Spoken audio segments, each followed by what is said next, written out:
ഈ തെരഞ്ഞെടുപ്പിൽ മതേതര ജനാധിപത്യ ബോധമുള്ള മതന്യൂനപക്ഷാവകാശങ്ങൾ സംരക്ഷിക്കണമെന്ന് ആഗ്രഹിക്കുന്ന മുഴുവൻ ജനവിഭാഗങ്ങളും ഒറ്റക്കെട്ടായി മുന്നോട്ട് വരണമെന്ന് വിനയപരിശ്രമം അഭ്യർത്ഥിച്ചുകൊണ്ട് അപേക്ഷിച്ചുകൊണ്ട് അതോടൊപ്പം കഴിഞ്ഞ നിയമസഭാ തെരഞ്ഞെടുപ്പിൽ എനിക്ക് ഇപ്പോഴും ഓർമ്മയുണ്ട് 2021 നിയമസഭാ തെരഞ്ഞെടുപ്പിൽ വലിയ വോട്ടുകളുടെ വ്യത്യാസത്തിലാണ് ശ്രീ ജ്യോതികുമാർ ചാമക്കാല ഈ കഴിഞ്ഞ തെരഞ്ഞെടുപ്പിൽ പരാജയപ്പെട്ടതിന് ശേഷം അദ്ദേഹം നിരാശപ്പെട്ട് വീട്ടിലിരുന്നില്ല, രാഷ്ട്രീയ രംഗത്ത് നിന്ന് പിൻവാങ്ങിയില്ല.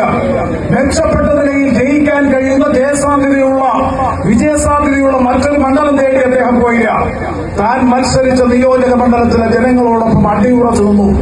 അവരുടെ സുഖത്തിലും അവരുടെ ദുഃഖത്തിലും ക്ലേശത്തിലും പ്രയാസത്തിലും വികസന കാര്യങ്ങളിലും ക്ഷേമ പ്രവർത്തനങ്ങളിലും ജനകീയ പ്രശ്നങ്ങളിലും ഒരു ജനപ്രതിനിധി ഇടപെടുന്നതിനേക്കാൾ ജാഗ്രതയോടെ സൂക്ഷ്മതയോടെ 5 വർഷം ഈ വിജയിപ്പിച്ച് പത്തനാപുരം നിയോജക മണ്ഡലത്തിന്റെ രാഷ്ട്രീയാഭിമാനം വീണ്ടെടുക്കാൻ ഈ തെരഞ്ഞെടുപ്പിലെ ഏറ്റവും പ്രധാനപ്പെട്ട ഒരു മുദ്രാവാക്യമാണ് പത്തനാപുരം നിയോജക മണ്ഡലത്തിന്റെ ആത്മാഭിമാനം വീണ്ടെടുക്കാൻ, രാഷ്ട്രീയാഭിമാനം വീണ്ടെടുക്കാൻ വേണ്ടിയിട്ടുള്ള പോരാട്ടമെന്ന നിലയിൽ വൻപിച്ച ഭൂരിപക്ഷത്തോടുകൂടി വോട്ടുകൾ നൽകി വിജയിപ്പിക്കണമെന്ന് വിനയപരിശ്രമം അഭ്യർത്ഥിച്ചുകൊണ്ട് അപേക്ഷിച്ചുകൊണ്ട് ഈ തെരഞ്ഞെടുപ്പ് സ്വീകരണ സമ്മേളനത്തിൽ പങ്കെടുക്കാൻ അവസരം ലഭിച്ചതിനുള്ള സന്തോഷം പ്രകടിപ്പിച്ച് ആത്മമായ വിജയാശംസകൾ നേർന്ന് അഭിവാദ്യം അർപ്പിച്ച് ഞാൻ വാക്കുകൾ അവസാനിപ്പിക്കുന്നു. നന്ദി, നമസ്കാരം.